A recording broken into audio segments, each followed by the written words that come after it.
I'll never forget the day I got a call from a neighbor, a call that almost ruined everything I had worked so hard for. It wasn't some grand injustice or a thief breaking into my house. It was just a woman, clipboard in hand, thinking she had the right to dictate my life. And this was coming from someone who had no clue what I had been through. The worst part, she wasn't just any neighbor. She was the new HOA president. She thought she could come after me and my van, my life's most important tool, just because it didn't fit her idea of neighborhood standards. But let me rewind and set the scene. I'm a disabled veteran. 2 tours in the military, a lifetime of memories, and an IED blast that changed everything. For the last 8 years, I've been in a wheelchair. Yeah, it was hard at first, but you adapt, right? You don't just let it break you. And that's why I made sure that the van I drove was modified to fit my needs. Hand controls, a lowered floor, and a ramp that came out so I could drive. It was a beast of a vehicle, no doubt about it, bigger than most cars, but it was my lifeline. Without it, I wouldn't be able to get out to live any kind of life beyond the 4 walls of my home. When I bought my house 3 years ago, I specifically chose a property that wasn't part of an HOA. I had heard all the horror stories. I didn't want to be part of any of that mess. So when I found a corner lot with a wide driveway, just the space I needed, I jumped at the opportunity. And for the first couple of years, it was perfect. My neighbors were respectful. Some even thanked me for my service. They didn't mind the van sitting in my driveway. Then about 6 months ago, a new family moved in. I didn't think much of it at first, but then I met her, Lissa. Now Lissa, she was a piece of work. She had that perfectly styled hair, probably took a trip to the salon every week, and had that smile that didn't quite reach her eyes. It was like she already knew you were beneath her, and she hadn't even opened her mouth yet. And within a month of moving in, she made herself the new HOA president. I didn't know how, but she did. She made sure everyone in the neighborhood knew about it by going door to door. So when she knocked on mine, I knew I'd be hearing from her. When I opened the door, she didn't even look me in the eye. She just glanced past me at my van in the driveway like it was the biggest eyesore she'd ever seen. She introduced herself, made some small talk, and then immediately started talking about community standards. Now I knew exactly what she was getting at, so I cut her off before she could get any deeper.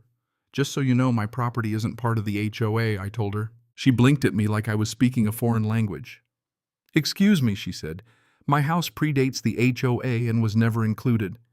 I made sure of that when I bought it. I tried to be calm. I didn't want to escalate things, but her smile got tighter as she looked at my van.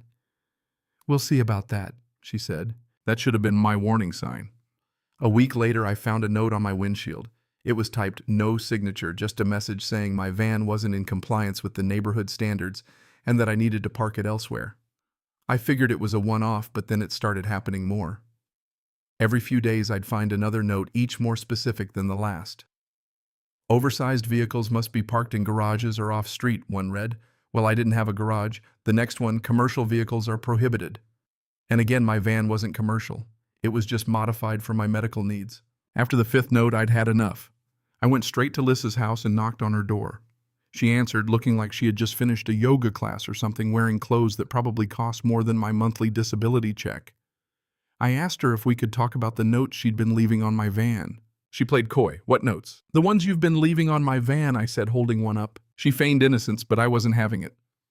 "Look," I said, trying to keep my voice steady. "My property isn't part of the HOA, and you don't have any authority to tell me where I can park my vehicle."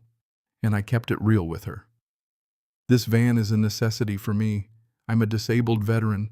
I need it to get around. Her expression didn't change. She just gave me this cold look and said, "Well, there are storage facilities. You could park your van there." I actually laughed. "You want me to rent a storage unit for a vehicle I need to drive every day? Do you hear yourself?" She shot me a look, but I wasn't backing down. "That van's an eyesore," she muttered. I felt my blood start to boil. "That eyesore is protected under federal law," I said, my voice low. "Look into the Fair Housing Act and the ADA before you push this any further."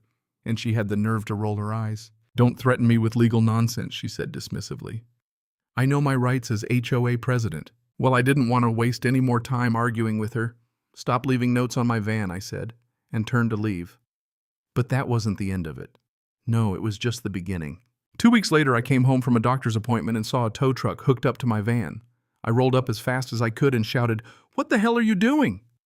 The driver looked uncomfortable, like he didn't want to be there. I got a work order, he mumbled. Just doing my job. I knew something was off. A work order from who? This is my vehicle on my private property. And then I saw Lissa walking down the sidewalk with that smug grin on her face.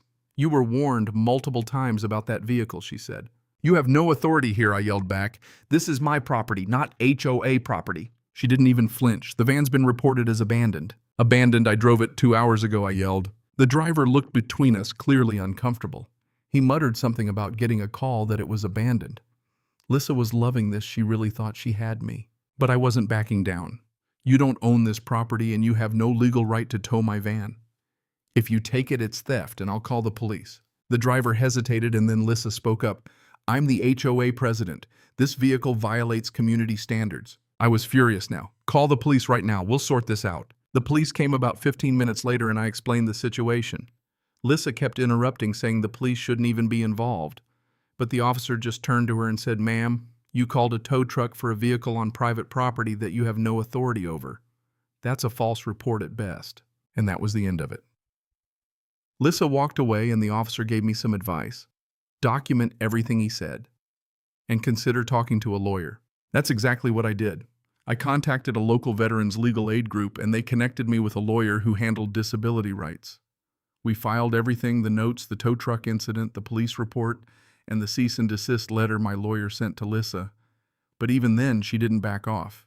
She just found new ways to harass me, blocked number threats, vague legal threats, and then one morning I found a wheel boot on my van. I called the police again and it turned out that Lissa had hired a private parking enforcement company and misled them. They quickly apologized and removed the boot. That was the last straw for me. My lawyer filed a complaint with HUD, and after a year of investigation, the findings came back in my favor. Lissa was personally fined, the HOA had to review their policies, and she had to pay my legal fees and a settlement to avoid further litigation. A few months later, she resigned from the HOA board and moved away. I don't care what her excuse was, I was just glad she was gone. But the best part, I got to keep my van right where it belongs. And now when I look back, I can smile and think I didn't let her win. I didn't roll over. And honestly, that's the lesson here. People like Lissa. They count on you being too tired, too intimidated to stand up. They think they can wear you down with constant harassment. But you can't let them. You fight back. You stand your ground and sometimes the good guys win. And now my van still sits there in the same spot. No more notes, no more threats. It's mine and no one can take that away. So let me ask you, how far would you go to protect what's yours? Would you stand up even when it feels like the whole world is against you? Or would you let someone like Lissa walk all over you?